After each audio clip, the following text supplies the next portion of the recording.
يا أيها الذين آمنوا لا تلهكم أموالكم ولا أولادكم عن ذكر الله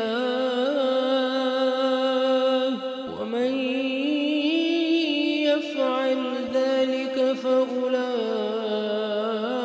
هم الخاسرون. وأنفقوا مما رزقناكم من قبل أن يأتي أحدكم الموت